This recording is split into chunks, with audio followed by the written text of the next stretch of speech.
Rejoice, America! What a day this is for all who love the sport of soccer and its growth here in the United States of America. Argentinian manager, 52-year-old Mauricio Pochettino, was finally announced as the new manager of our US men's national team after 26 long days of waiting. It's happening. The cavalry is coming. Just watching Poch's announcement video tonight, the way he said the word Cincinnati, just hearing him say that, it just made my heart sore. From the announcement, the press release, Pochettino is quoted as saying the decision to join US soccer wasn't just about football for me. It's about the journey that this team and this country are on, the energy, the passion, the hunger to achieve something truly historic here. Those are the things that inspired me. The opportunity to lead the US men's national team in front of fans who are just as passionate as the players is something I couldn't pass up.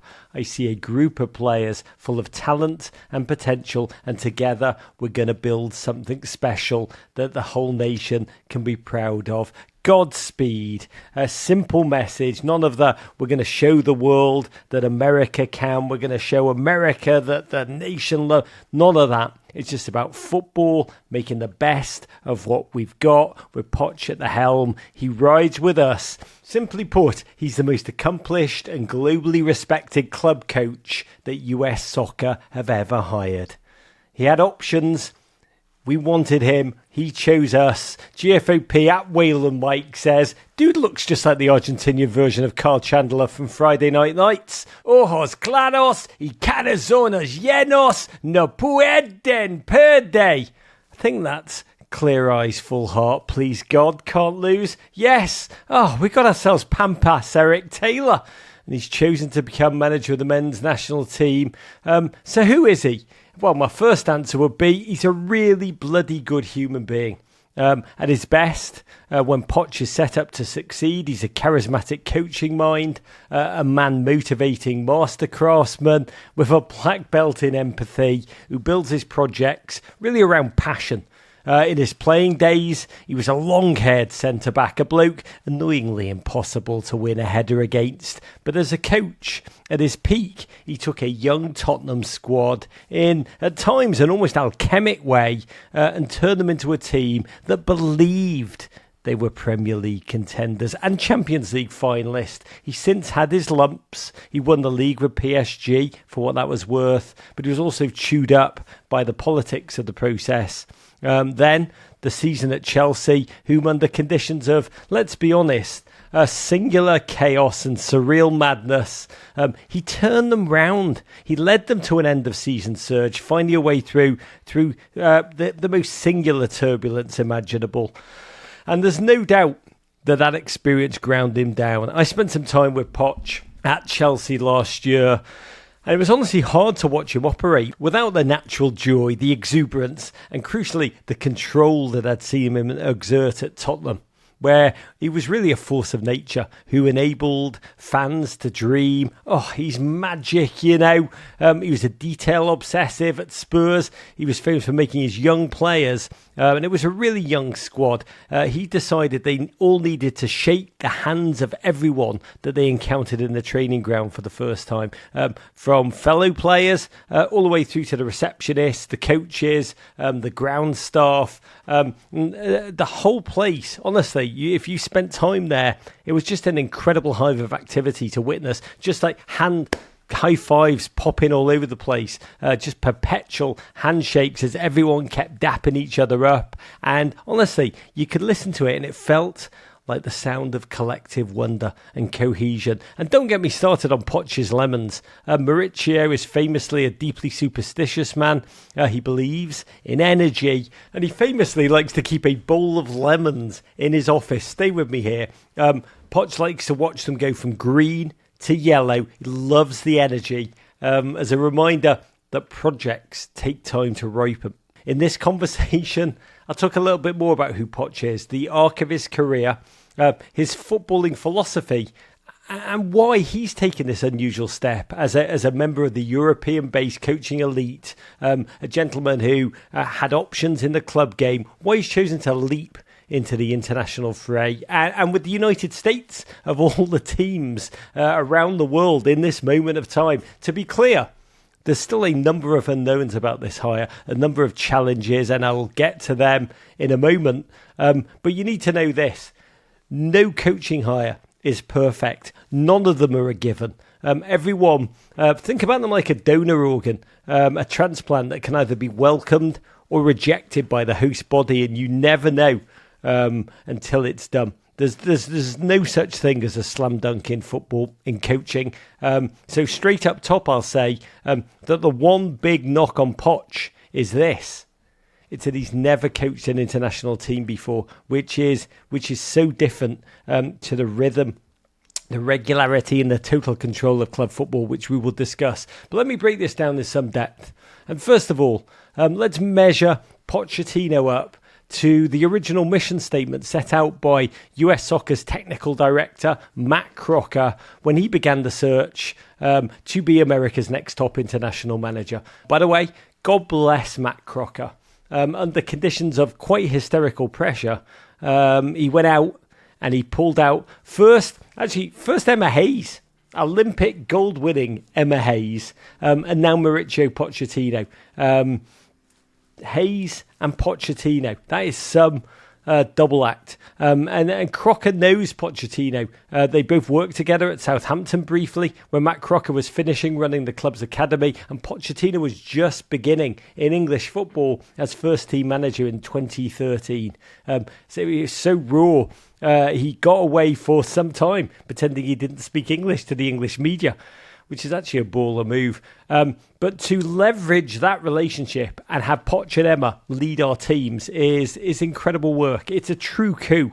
It really is. Anyway, Crocker said back in July when he began this search, this is a quote, I just want to get the best coach possible that can help the team win.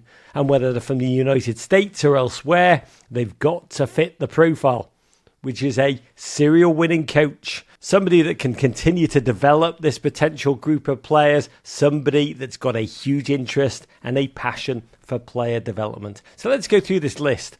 Best coach possible that can help the team win. Well, when you take away the nose from the likes of Jurgen Klopp, Poch was pretty much the best coach available. But that phrase of Crocker's, a serial winner, Crocker used it again in today's press release. That Poch is not. He won the French title at PSG, yes, but I don't know what the French is for the word gimme putt. It really is the closest thing that football has to a participation trophy. But the rest, the ability to do player development, to lead a young group, to understand the mindset of players, to take that next step up. The reality was that is Poch's whole modus, valuing a culture, one built on mutual respect, on team unity. I first met him at Spurs, and all he wanted to talk about in depth was how football is primarily an emotional sport. And that emotion needs to come from within the team. And anyone that's watched this US team in this frustrating window will be screaming, yes, yes, yes, when they hear those words. Go back to my interview with Tyler Adams last month. And I asked Tyler what he thought the United States needed from this next coach. This was slightly before the Poch rumour hardened. Tyler said, quote, "We need a coach that's ruthless, coming in, putting everyone in their place and understanding that, listen, this is what needs to be done and this is the way we're going to do it, and there's no ifs, ands or buts. It's not really a conversation. It has to be more of a decision that's made. This is the way we're going to play."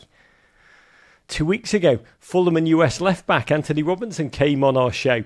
You can find the interview on YouTube, and he said, we, quote, need someone who'll come in and crack the whip a little bit. And there's no doubt Poch is that man. These players will respect him for his Premier League acumen, his Champions League final, and his World Cup experience as a player. And this morning, when the likes of Tyler and Christian call their teammates who have played under Poch, they're likely to hear just really positive things. Emma Hayes too has a great relationship with Poch.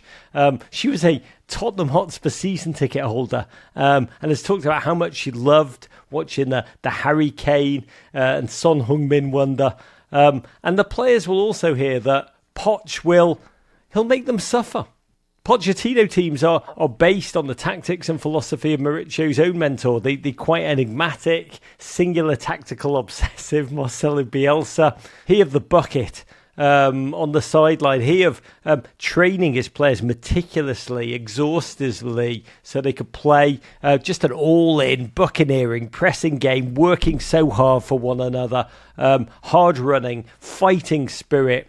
Poch talks a lot about the concept of la grinta, which is hard to translate. I guess the closest English word is grit, determination, resolve, fight, tenacity. And anyone that remembers watching Poch's Spurs clipping Manchester City in 2016 and the data that came out about that game, Spurs players collectively ran 6 more miles than their opponents in that victory. That is Pochettino football. And where does it come from? It comes from trainings that are notoriously hard. Fitness is foundational for Mauricio. His players always, when they're interviewed, talk about just how hard he runs them in training, double trainings, occasionally triple trainings. I remember one of his Southampton players, Danny Osvaldo, famous quote, he said, "At times you want to kill him simply because he makes you suffer like a dog.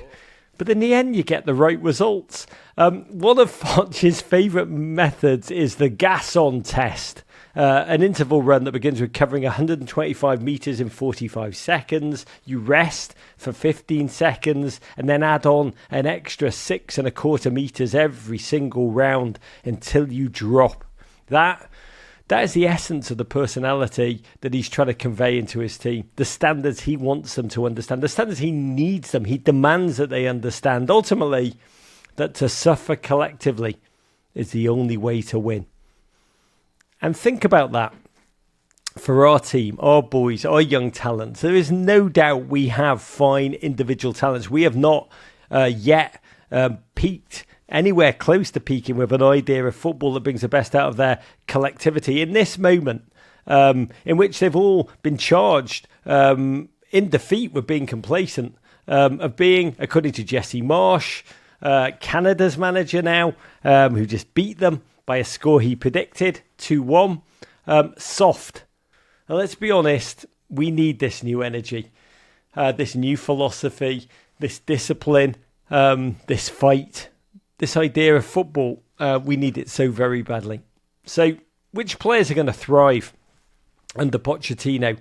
Which US players in our pool? Ultimately, I guess players with 3 lungs who could run and run. You think of Anthony Robinson. He's a classic Poch player, total engine, both ends of the field. That's a Poch dream. I think Kieran Trippier at his prime at Spurs, but Scouse American. Johnny Cardoso too. The Brazilian forged skills, the mix of physicality and high football IQ that we have not yet seen thrive in a US shirt at the international level. Tyler Adams, by the way, when fit, is 100% mentally, physically, athletically, intelligently, emotionally intelligently, just the Poch prototype. But before we get too far ahead of ourselves, the big question, does it work? Can it work? Can these techniques, which remember, and I talked about this higher up in the show, these techniques were honed in a club football setup. And in a club football setup, you have weeks in pre-season with just your players to drill them in. You can wheel and deal in the transfer market to try and reinforce any perceived weaknesses. Can you have the same effect with an international team where you can't transfer players in and out, where, more crucially, the players arrive from all over the world, fly in, have maybe 2, max 3 training sessions, and then play? They're essentially, international teams are essentially all-star teams. That is what they are. They are fleeting creatures. So the real acid test, the big unknown, international football is just a different beast to club football, which is something that the previous coach, Greg Berhalter, never seemed to tactically adjust to. He knew the coaching way from the club level. The international level is so much simpler tactically and much less forgiving. To be honest, Poch has so bloody little time to get his ideas through. The World Cup, it feels like it's minutes away. It will feel like that to him. We have so few games to test ourselves in, almost none of any meaning, so many friendlies. That challenge is real. And there are others. There's other questions. Where will Poch live? Is he moving?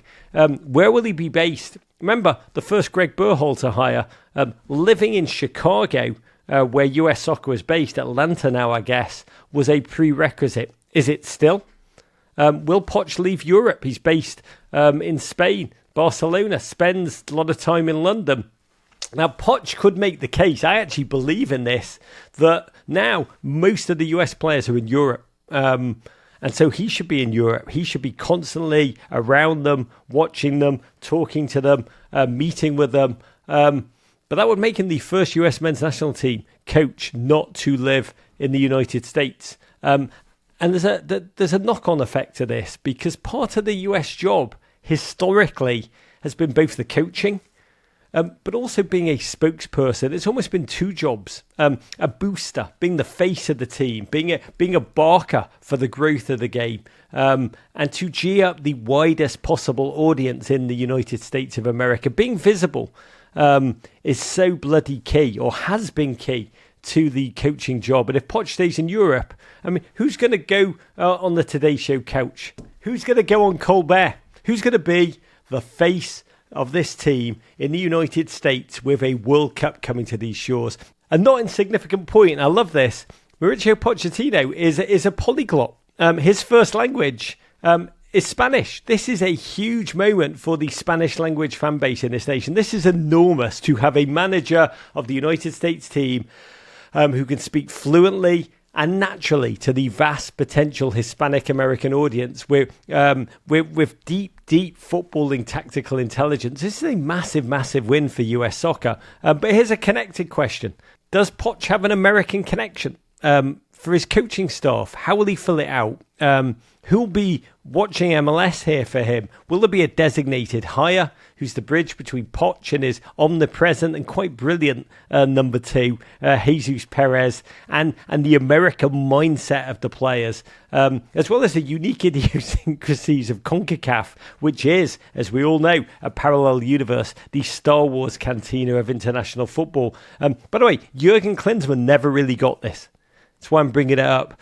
Jurgen Klinsmann burned a lot of bridges in the process. Is there someone like a Tim Howard or a Steve Cherundolo or a Tim Ream who could be a culture fit on this staff? Truth is, if you look at Poch's career, he does have connections to a number of the Americans, albeit fleetingly. DeAndre Yedlin and Cameron Carter-Vickers were both on his Tottenham squads. Neither played a ton. Brad Friedel was still around as a player when Poch arrived at Spurs. Late career Brad Friedel, but still great Brad Friedel. Poch also targeted a number of Americans in his club settings. He was linked to Weston McKennie when he was at Spurs. Tyler Adams came very close to moving to Poch's Chelsea. Pulisic, also Spurs are interested. He scouted and he likes and has been interested in the American player. And if he can make Tottenham players take the field believing that they are winners, isn't that exactly what we need? But from his perspective, what does he think about us? And trying to look at this through Poch's eyes, this is honestly an incredible project from Mauricio Pochettino. A gentleman who loves coaching in the Premier League, could have taken a big job in Italy or Spain.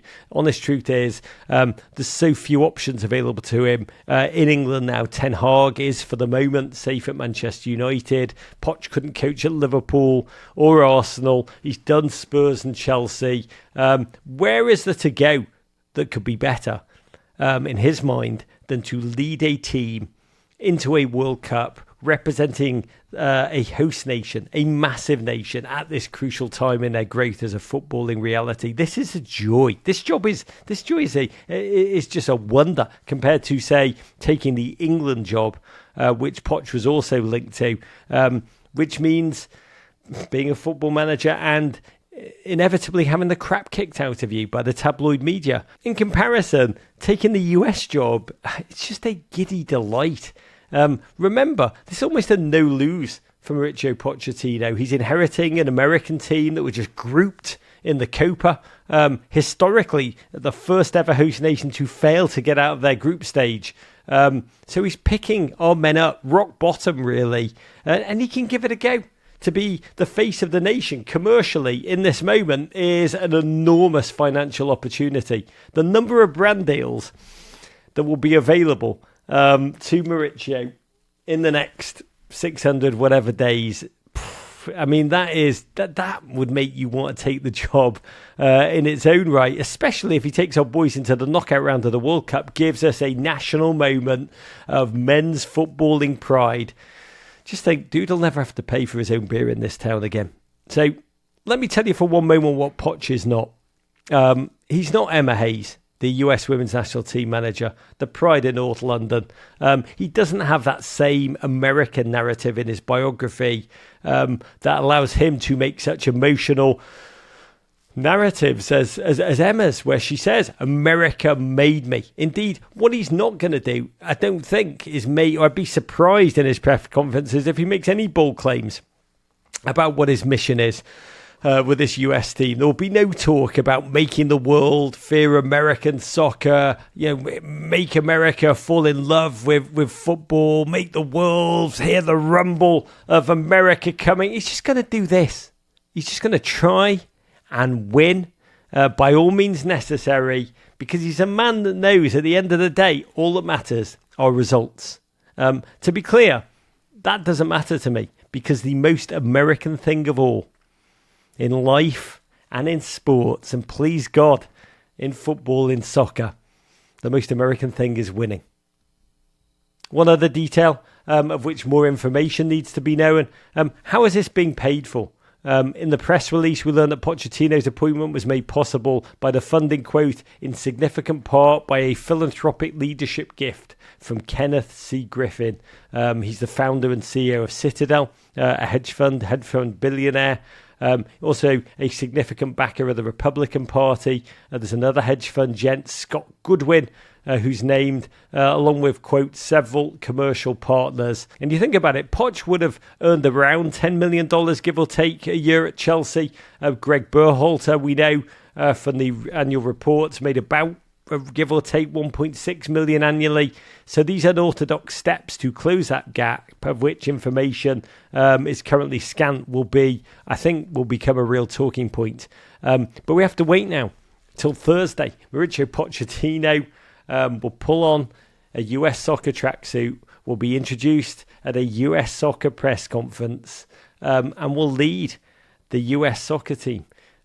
We will learn more, much more. I cannot wait. I think you can tell by my tone.